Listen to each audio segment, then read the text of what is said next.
students, today we are going to see informal letter. विद्यार्थी मित्रांनो, कालच्या तासामध्ये आपण फॉर्मल लेटर कशा प्रकारचं असते याविषयी माहिती जाणून घेतली आहे. पण आजच्या तासामध्ये आपण इनफॉर्मल लेटर कशा पद्धतीने लिहायचं याविषयी माहिती बघूया. Let us see this video. चला तर आपण आताच्या प्रश्नामध्ये तुमच्या लक्षात येईल की प्रश्न कशा प्रकारचा विचारलेला आहे, की नेमकं इनफॉर्मल लेटर काय असते. जे आपण कालच्या तासामध्ये बघितलेलं होतं की फॉर्मल लेटर आणि इनफॉर्मल लेटर असे 2 टाइप्स पडतात.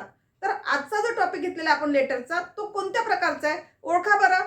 बघा, write a letter to your friend about the condition of roads and the care to be taken. कुणाला लिहायचं आहे पत्र, कसं ओळखायचं बरं. या ठिकाणी बघा, राईट अ लेटर टू च्या नंतर काय आलेलं आहे, युअर फ्रेंड. युअर फ्रेंड म्हटलं तर हे कशात येईल, अर्थातच त्या ठिकाणी इनफॉर्मल लेटर मध्ये येईल नाही का. आपण कालच्या तासामध्ये बघितलं होतं. ठीक आहे, म्हणजे तुमच्या मित्राला पत्र लिहून कळवायचं आहे. व्हॉट अबाउट, कशाविषयी लिहायचं आहे. बघा, द कंडिशन ऑफ रोड्स, रस्त्याची दुरावस्था झालेली आहे हे त्याला पत्राद्वारे कळवायचं आहे तुम्हाला नाही का. त्याला काही माहिती नाही इकडे, त्यामुळे तुम्हाला त्याची जाणीव असून त्या ठिकाणी त्याला कळवायचं आहे की इथल्या एरियामधला रस्ता कसा आहे, खराब झालेला आहे हे कळवायचं आहे. आणि आणखी काय सांगायचं आहे, and the care to be taken, म्हणजे रस्त्याने जे काही बाईक चालवत असतील किंवा बायसिकल घेऊन येत असेल तर ते सुद्धा तू काळजी घेतली पाहिजे. अशा प्रकारचं त्या ठिकाणी आपल्याला पत्रामध्ये नमूद करायचं आहे. बघा, आता पत्र लिहित असताना कोणत्या प्रकारचं लिहायचं आहे, आपल्याला इनफॉर्मल लेटर लिहायचं आहे. सगळ्यात पहिले ती गोष्ट लक्षात ठेवायची आहे. आता या ठिकाणी दिलेल्या क्वेश्चन मध्ये कुठे तुमचं नाव आलेलं आहे का, नाही. किंवा संबंधित व्यक्तीचं काही नाव मेन्शन केलेलं आहे का, नाही. नसेल तरी काही हरकत नाही, असेल तर तेच नाव घ्यायचं या ठिकाणी. नसेल तर एक तर तुम्ही ॲड्रेसमध्ये ABC घेऊ शकता किंवा XYZ असं सुद्धा तुम्ही वापरू शकता. बघा, या ठिकाणी मी ॲड्रेस सांगितलेला आहे XYZ रामनगर मुंबई. या ठिकाणी शहराचं नाव झालं असेल, गावाचं नाव झालं असेल तर काय द्यायचं आहे तुम्हाला, फुल स्टॉप द्यायचं आहे. त्यानंतर डेट कशी मेन्शन करायची पत्र लिहित असताना, डेट लिहित असताना 6 जून 2025 असं घेतलेलं आहे मी. ठीक आहे, तर या ठिकाणी तुम्ही ज्या वेळेला अशा प्रकारचं मेन्शन करत असता डेट, त्यावेळेस डोंट राईट DT हिअर. इथे तुम्हाला DT हा शब्द तुम्हाला लिहिता येणार नाही. त्याचबरोबर मंथ लिहित असताना ते फुली मंथ नेम लिहिणं गरजेची गोष्ट आहे. मंथ नेम लिहिणे गरजेची गोष्ट आहे. Don't write number of month, या ठिकाणी मंथचा नंबर लिहायची गरज नाही आहे. ठीक आहे, तर आता आपल्याला कुणाला पत्र लिहायचं आहे, युअर फ्रेंड. मग अशा इनफॉर्मल लेटरमध्ये सब्जेक्ट लिहिण्याची गरज नसते. जे की आपण जे ऑफिशियल लेटर बघितलं होतं, फॉर्मल लेटर बघितलं होतं, त्यामध्ये आपण सब्जेक्ट घेतलेला होता. त्यानंतर ज्याला पाठवायचं आहे त्याचा सुद्धा ॲड्रेस घेतलेला होता. पण आपण तसं करणार नाही. इनफॉर्मल लेटरमध्ये तेवढ्या गोष्टी घ्यायच्या नसतात. तर बघा, कुणाला पाठवायचं आहे, डिअर फ्रेंड. एक तर तुम्ही इथे माय डिअर फ्रेंड असंही घेऊ शकता किंवा डिअर फ्रेंड. फ्रेंडच्या ऐवजी तुम्ही जे कोणती तुमची फ्रेंड असेल तिचं नाव सुद्धा या ठिकाणी तुम्ही घेऊ शकता, मेन्शन करू शकता.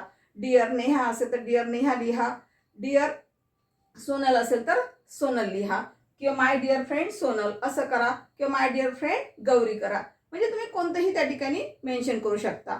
ठीक आहे, किंवा माय डिअर फ्रेंड महेश असेल तर महेश, पंकज वगैरे वगैरे एक्सेट्रा लिहिलं तरीही चालेल. एक्सेप्शनल आहे ते, नाही घेतलं तरी तुमचे मार्क्स त्या ठिकाणी कटणार नाही. पण ही गोष्ट लिहिणं गरजेचं आहे. This is a compulsory part while you are writing this letter topic.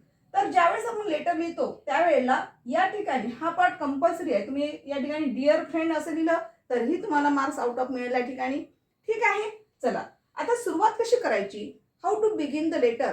Letter लिहित असताना कशा प्रकारे सुरुवात करायची. आता मित्राला आपण सहज बोलतो, हाऊ आर यू, कसं आहेस, I hope you are feeling well. कसं आहेस आपणच विचारायचं ना, आपणच त्याला काय म्हणायचं, मी आशा करते की तू चांगला असशील किंवा तू चांगली असशील. I am really struggling here, पण मी कशी आहे इथे, या ठिकाणी मी स्ट्रगल करते आहे. I am writing this letter in the middle of exams. हे जे मी लिहित आहे पत्र हे कशाच्या संदर्भात, म्हणजे कोणत्या कालावधीमध्ये लिहित आहे, मिडल ऑफ एक्झाम्सच्या पिरियडमध्ये मी लिहित आहे. To inform you of the conditions of our roads in Ramnagar area. म्हणजेच काय, मी तुला रामनगरमधील जे काही रस्ते आहेत जिथे आपण तू येणार आहेस त्या एरियामध्ये, तिथील जे रस्ते आहेत ते कसे आहे, थोडे खराब झालेले आहे, कंडिशन थोडी बॅड आहे, हे कळवण्यासाठी मी तुला पत्र लिहिते आहे. I know you will be returning from your boarding school next week. मला माहिती आहे तू नेक्स्ट वीकमध्ये या ठिकाणी म्हणजे तू परत येणार, पण तत्पूर्वी तुला येण्याच्या अगोदर अशा अशा प्रकारचे रस्ते झालेले आहे, तू व्यवस्थित त्या ठिकाणी काय करशील, येताना काळजी घेशील, असं या ठिकाणी त्यांना कळवायचं आहे. ठीक आहे. चला यानंतर नेक्स्ट कसं आपण आता एक्सप्लेन करणार, तर ये ना सेकंड पॅसेजमध्ये बघायचं. ठीक आहे. चला सेकंड पॅसेजमध्ये कशा पद्धतीचं येईल, सेकंड पॅसेज करायचा.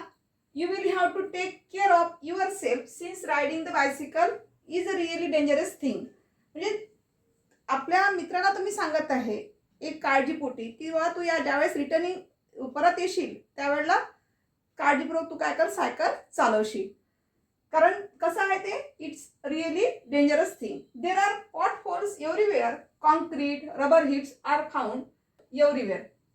तर काय झालेलं आहे, रस्त्याची कंडिशन एवढी खराब झालेली आहे की रस्त्याने साधं आपल्याला पाय ठेवणं सुद्धा कठीण झालेलं आहे. तिथे खूप सारे काय पडलेले आहे, पॉट होल्स पडलेले आहे, रबर हिप्स झालेले आहे, त्याचबरोबर कॉन्क्रीट सुद्धा त्या ठिकाणी उघड्यावर आलेलं आहे, पडलेलं आहे. We cannot walk along the area without falling or breaking our bones. म्हणजे इतकी त्या रस्त्याची दुरावस्था झालेली आहे, इतका रस्ता कंडिशन जी आहे, रस्त्याची कंडिशन एवढी बेकार झालेली आहे, एवढी खराब झालेली आहे का इवन आपल्याला बेअरफूटनी सुद्धा चालता येत नाही, पायी सुद्धा आपल्याला व्यवस्थित चालता येत नाही. ठीक आहे.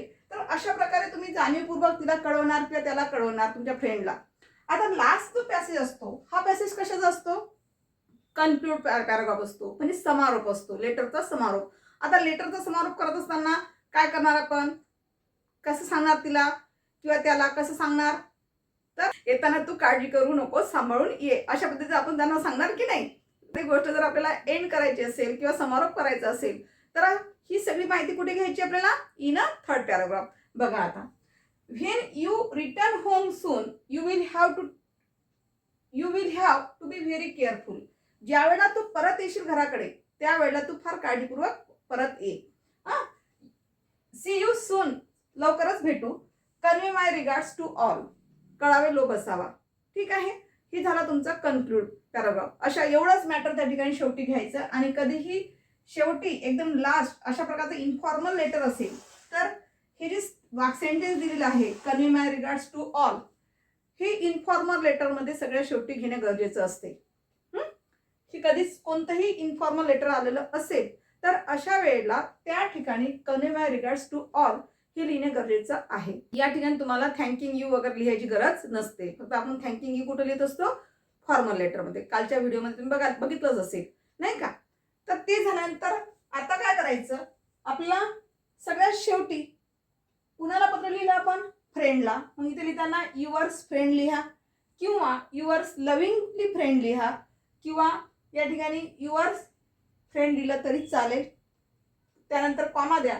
या वर आपण नाव घेतलं एका फ्रेंडचं नाही, त्यामुळे वर जर आपण ABC घेतलं असेल तर खाली सुद्धा ABC घ्या. वर आपण XYZ घेतलं होतं म्हणून खाली सुद्धा एंडिंगला काय घेतोय आपण, XYZ. ठीक आहे. कारण आज तुम्हाला इन्फॉर्मल लेटर जे काही सांगितलेलं आहे आणि काल आपण जे काही बघितलेलं फॉर्मल लेटर होतं, या दोघांमध्ये तुम्ही काय करा, डिफरन्स बघा.